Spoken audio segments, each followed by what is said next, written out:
Alright guys, welcome to Flyweight MMA show. I'm your host Flyweight, brought to you by Four Corner Sports. Man, oh man, I'm so happy about this. Yes, I ended up hitting my parlays.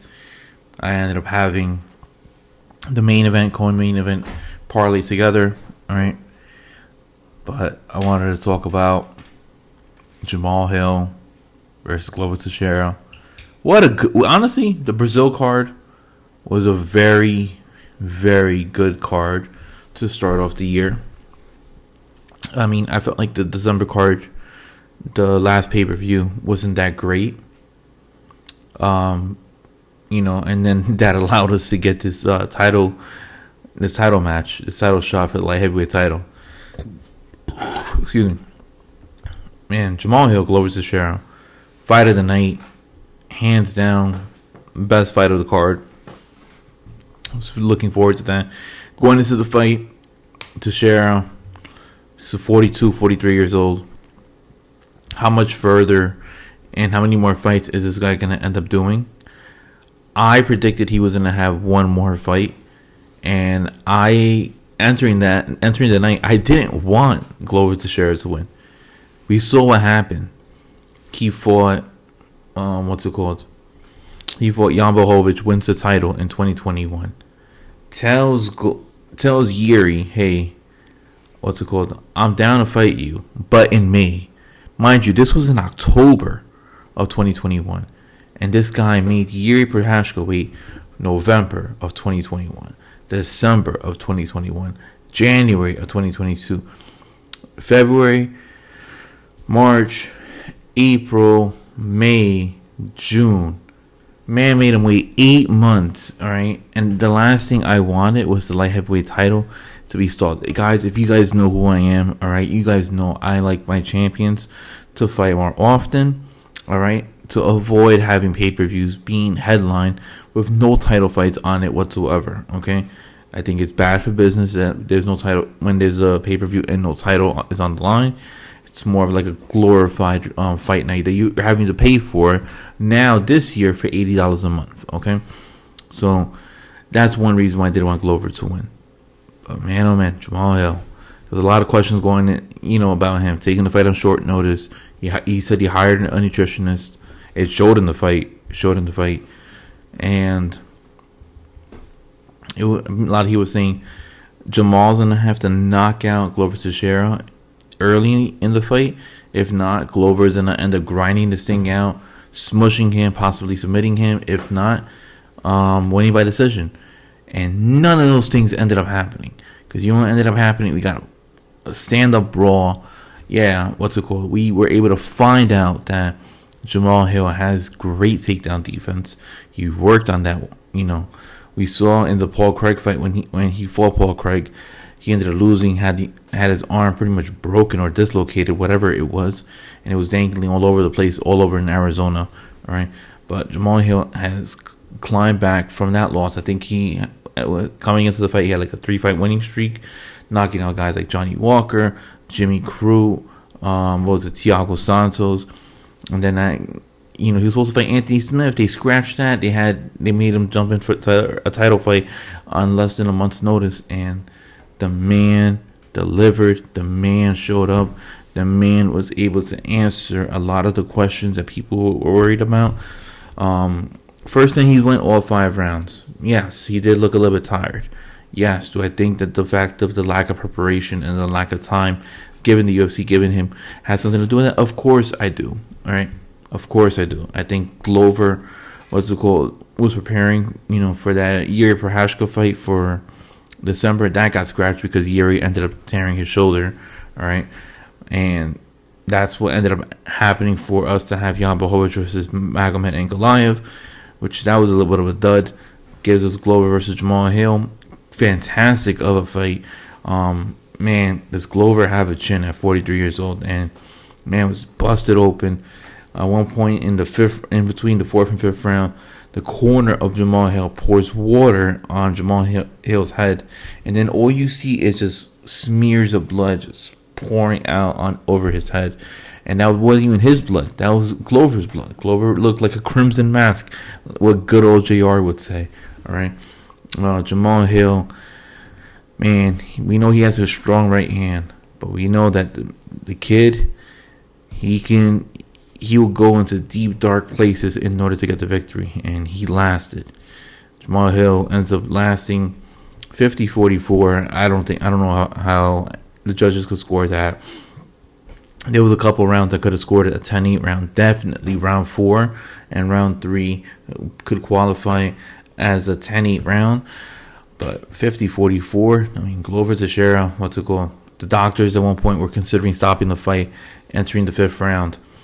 But they had a feeling that this was going to be Glover's last round in his MMA career. And they wanted to give him an opportunity. They wanted to give him a chance to actually, see if he could win the title. And he came up short. And Glover Teixeira coming up short in Rio. Classy individual, classy person. I will talk about Glover Teixeira's retirement in a separate video. Maybe tomorrow or in the days coming. But Glover Teixeira ends up hanging up the gloves. He says that he needs to hang them up.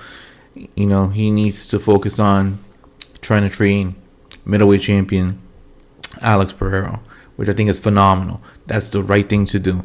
Glover knew that his time was going to end up coming down, and he knew that what he needs to get done is to hang him up.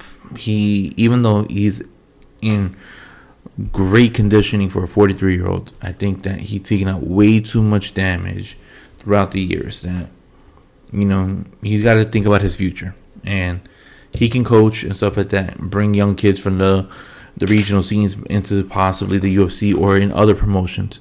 But he has a great, protege under his wing, who is Alex Pereira. Alex Pereira was under Glover's, tutelage for the Israel Adesanya fight, and then Pereira ends up finding a way for victory and getting the TKO victory in round 5 in order to claim the middleweight title. And I just think that Jamahal Hill, it was his night. It was his night, and he showed everything that he needed to get done in order to win the light heavyweight title. I believe they said that he is the 16th light heavyweight champion, to ever wear gold in the UFC. Phenomenal stuff. What happens for Jamahal Hill? I'm not sure. There's a lot of questions to be asked. Glover, we're going to see Coach Glover most likely on the sidelines coaching, people within the New England, Connecticut region, and people like Alex Pereira. Moving on to the co-main event, we had the tetralogy, the 4th fight, hopefully the final fight in the rivalry between Deiveson Figueiredo versus Brandon Moreno. It was Deiveson Figueiredo, the undisputed champ, versus Brandon Moreno, the interim champion. They were going to try to unify the belts to see who is the best flyweight in the world. And going into the fight, I had picked Brandon Moreno. Reason being, Brandon Moreno has finished Deiveson Figueiredo in the past. Deiveson Figueiredo is 35 years old. History has shown us that people that are over the age of 35, right, that are under the 170-pound weight class and below, history has shown that things don't age out well for them. And I'm just thinking, Figueiredo has struggled trying to make 125.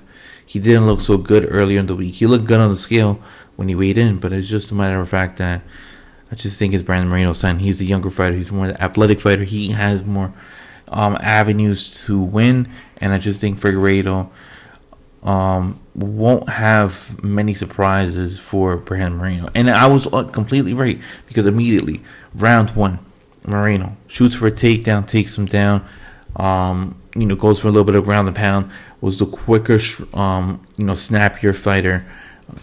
You saw Moreno snapping at the jab and attacking the legs. Figueiredo really didn't have any answers, but going into round 3, I had Moreno up, 2-0. Moreno throws a left hand directly on the right eye socket of Deiveson Figueiredo, catches a clean Moreno complained, saying that it was an eye poke, but actually it was the left knuckle. One of the knuckles ended up going into the eye of Davis and Figueiredo, shutting the eye closed. And then at the ending of round 3, the doctors had no other choice but to stop the fight, just because Davis and Figueiredo had no way of fighting with one eye, and it was just unsafe, and he was going to take further damage. Davis and Figueiredo hangs his glove in the center of the octagon. No, he is not retiring. He says he is leaving the division. He'll be going to 135 pounds. Now, this is very interesting, just because 135 pounds is one of the deepest divisions in all of the UFC, and I just don't see how Figueiredo will find ways in order for him to flourish at 135 pounds. I mean, maybe if he fights somebody like Cody Garbrandt or something like that, but I just don't think that Figueiredo will have a lot of success. We had Gilbert Burns versus Neil Magny. There's not really much to talk about. I just think that Burns winning, making Magny tap out, we just saw that coming. We saw something like that coming. Neil Magny is not in the league of Gilbert Burns. But I gotta say, the second fight on the main card, Jessica Andrade versus Lauren Murphy, that was, chaotic. I think that we as fans are not worthy to have Jessica Andrade in the UFC, because this woman, she's a definition of pound for pound. She fights at 115 pounds. She fights at 125 pounds. She's in the past had fought at 135 pounds. This woman is amazing. This woman is a monster. All right, and I just certainly do believe that Jessica Andrade, she has put herself in great positioning, because the way that she put a whooping on Lauren Murphy, and shame on Lauren Murphy's corner for not throwing in the towel, because I looked on stat graphs, right, and I saw that Lauren Murphy in 3 rounds, she ended up absorbing 162 head strikes. Now, the creme de la creme when it comes to women fighting that I would always tell people to look at would be Zhang Weili versus Joanna Part 1, okay? And in that fight, which was 5 rounds between both ladies, it was 192 head strikes absorbed by both ladies. Mind you, Lauren Murphy absorbed 162 in 3 rounds by Jessica Andrade, and that is ridiculous. All right, I personally think that the corner should have thrown the towel. I think Murphy absorbed maybe between 40 and 60 unnecessary punches that she took into the head. I understand Lauren Murphy is durable. I understand she's hard to knock out, but sometimes you have to understand your fighters that they're too stubborn for their own good, and you have to save them. And I personally think that I don't know how Lauren Murphy is going to be able to bounce back from dealing with that type of a punishment. I just think that her corner did her wrong by not throwing in the towel. It wasn't the referee's job to throw in the towel or call the fight off, because Murphy was defending for the most part, but she was just eating so many punches. Her leg was all chewed up after receiving like 11 or 12 leg kicks within the first 2 rounds. And Murphy just didn't know how to block the right hand of Jessica Andrade, and Jessica Andrade was just phenomenal throughout the entirety of the fight. I think that Jessica Andrade, we need to see her against Zhang Weili Part 2. I think Jessica Andrade is maybe 1 or 2 fights away from from fighting for the flyweight title. I think strawweight is her easiest chance for victory. Her easiest chance for a title shot.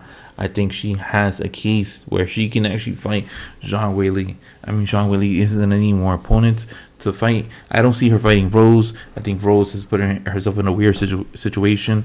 Carla's never fighting for a title anymore in her UFC career after the debacle that she had against Rose. But I just certainly do feel that I think that Jessica Andrade will be fighting for the strawweight title next. I think she's going to drop down to 115 pounds and fight Zhang Weili. That's just my assumption. And then opener was Johnny Walker versus Paul Craig. Paul Craig has to have the weirdest career in the UFC. The man has victories over Jamahal Hill and Bagaman and Goliath, but has losses to like bizarre people. Johnny Walker, one-legged Johnny Walker. knocks out Paul Craig, puts him to sleep. I mean, what's it called? We were seeing like a very patient Johnny Walker in the first 90 seconds. I thought John Kavanagh once again destroyed Johnny Walker, but overall, I mean, look, Walker gets the victory done inside round 1. Paul Craig, weird career. Defeats Nikita Krylov, loses to Volkan Ozdemir. Defeats Jamahal Hill. What's it called? Yeah, he defeats Shogun and stuff like that.